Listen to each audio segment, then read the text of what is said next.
What's up, everyone? Well, we're here with my new friend, Casey from Coyote Works. What's up, guys? Casey with the Coyote Works channel. And yeah, we've been following you. Everyone knows you a lot. Your claim to fame's your last Jeep burned down. Oh yeah, my infamous Jeep fire. Yeah. Yeah, so definitely check out his channel, Coyote Works. But I've got to know you a lot more camping this weekend and your upbringing in bushcraft and really this is pretty pish posh setup for you in the rooftop tent, huh? Yeah, it's kind of like I feel like it's like halfway between like old school car camping and the current, modern day overlanding. But yeah, let's check out your Wrangler and kind of how you've got it set up.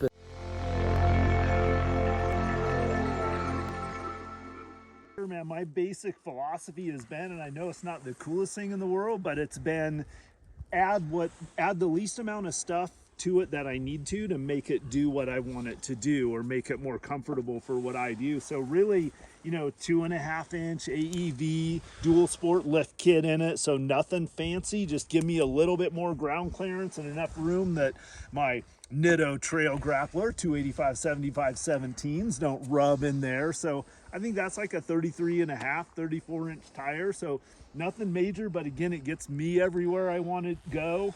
Just running the stock. This is the JK Recon model, comes stock with the steel bumpers, through the Warren Xenon 10S winch in it with the synthetic rope on it, just keeping the weight down every place I can. I carry so much gear in here that I try to keep the weight down as much as possible on stuff like that. That is definitely key and important to keeping it fun to drive and just zippy, right? Yeah, and that's the thing, man. I like to be like high speed, low drag. I want a vehicle that, I can get in and out of the places that I want to go and everything. Got some rock sliders on it. Those are just the factory Recon rock sliders. The Free Spirit rooftop tent and awning. It's a perfect setup. That's the Evolution series hardshell rooftop tent, so it's a breeze to set up and tear down. Plenty of room. I run the 55. I'm kind of a tall guy, so it's nice to have that extra space in there. Plus, in the wintertime, for running like my little Covea butane heater, it's nice to have that extra space. So for running a heater inside the rooftop tent, which is a must when it's like -13 out here. My passion's always been like exploring. I really like finding those remote areas, and a lot of times they're like the areas that aren't, everybody else doesn't necessarily think is the coolest, but I like finding those little off the beaten track places, those little pieces of history. And then just what's been really cool about the whole overlanding scene is like the gear has evolved to make like that so much more comfortable and enjoyable for me out there. And having like cool gear. I mean, for years it was like a dome tent out of the back of my Chevy pickup truck, and now we got rooftop tents and heaters and comfortable mattresses and all this cool stuff.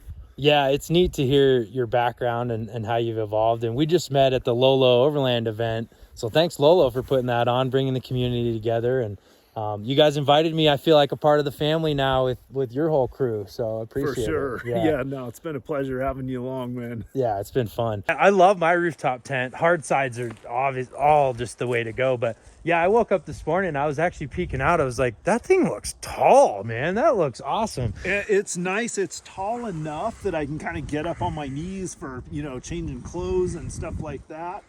So that works out really well. And that's cool. Other than that, it's got the heavy duty hinges on it, the tailgate hinges. That allows me to run, a little bit bigger spare tire, put some fuel in my trasharoo on the back of it. And then pretty much everything else is just my gear that goes in it. And so it's kind of a simple old school setup. I know it's not the coolest thing in the world, but it works for me. Gets it done. Coda likes it. Hey, there's nowhere for you to go, Bubba's. Come on. Yeah, the Lifesaver, that's a great jerry can with the filter in it. Yeah. This has been another one of those kind of game changer pieces of gear. The ability to be able to have pressurized water and spray off dishes and stuff.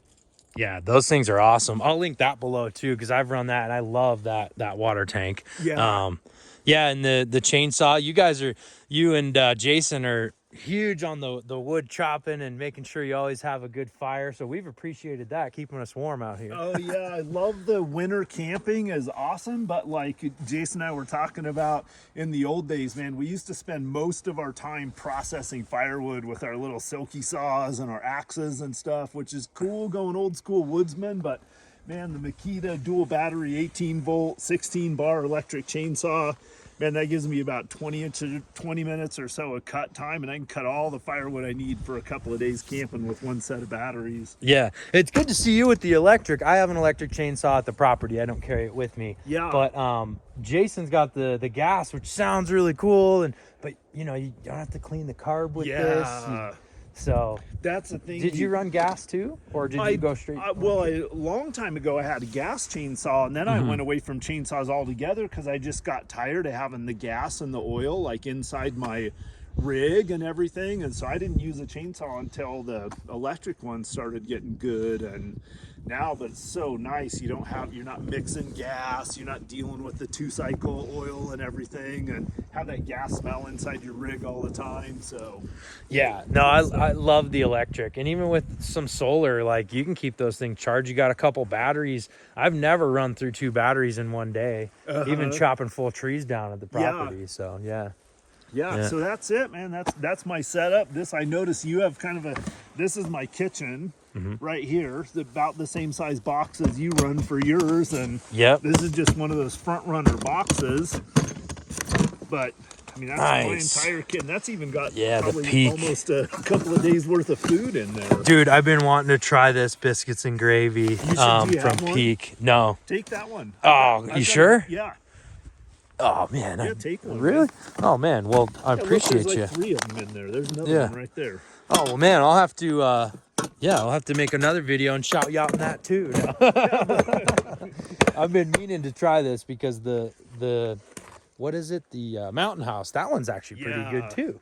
Yeah. The Mountain House biscuits and gravy is one of my favorite breakfasts. One of my favorite Mountain House meals. Yeah. And the breakfast skillet. You can't go wrong with that. Yeah, for sure, man.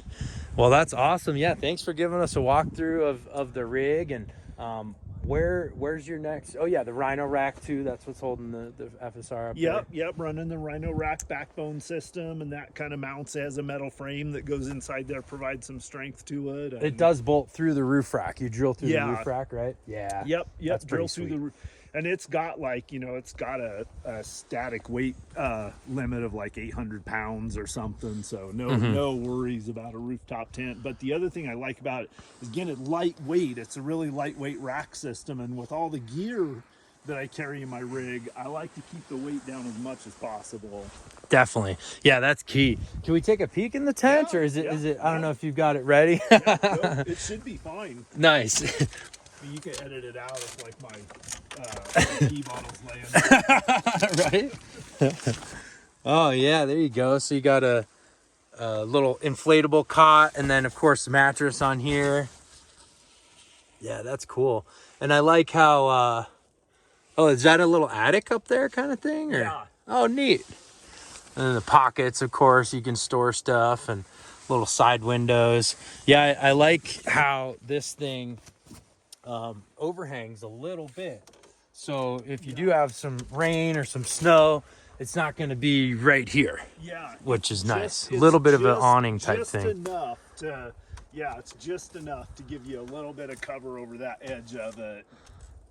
Yeah, very cool. And then 4-gallon Rotopacks, or is that a 2? Yeah. Nice. I think you can squeeze like 4.6 or 4.4 gallons in them, so it gives me about an extra 50 miles worth of range. And nice. Which in the Jeeps, I mean, you need all the extra you can get. Oh, 100%. Yeah. I'm just realizing this is a custom trasheroo. No big deal. Right? Look at that. Thanks to my buddy Daniel over at Lolo Overland. The very cool. Custom Coyote Works trasheroo, man. Check out lolooverland.com. You can probably find some there. And very cool. Yeah, and definitely you guys, go check out his channel. Lots of really, really similar and completely different videos as well. And I think you really would motivate a lot of people to go out solo. And what, like, if you had any advice for people with solo traveling, you've done a lot of that where it's just your vehicle. Yeah. What comes to mind as far as that? The biggest thing is, I say just go, and don't feel like you have to go a long ways at first. Like, dip your toes in the water, go a mile back on a BLM road or a Forest Service road, and camp by yourself. And then the more you do it, the farther you'll go, the more comfortable you'll get and everything. But it's really like a cool experience once you get over the initial I hear from a lot of people that it's sort of intimidating, the idea of being solo out there and alone. But man, you know, do your first couple trips where you got some cell phone reception, or take like a Garmin InReach or something, and just go out there and do it, man. It's really rewarding. For me, it's like you get to this point in life where everybody's busy, and so not always do you have buddies that can go at the times that you have the window to go. And so it's always fun to go with friends, but I never want not being able to find somebody to go with to be an excuse for me not going out and finding some cool spots and camping. Yeah, absolutely. That's really good insight.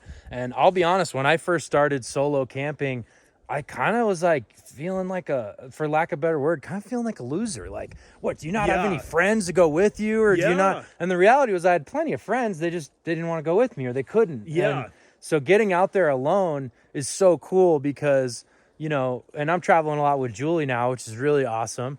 But we still like having our separate rigs and being solo and going on our own adventures. And the fact that we have been solo for weeks and even months at a time makes it to where, like, you guys send me the pin for this spot.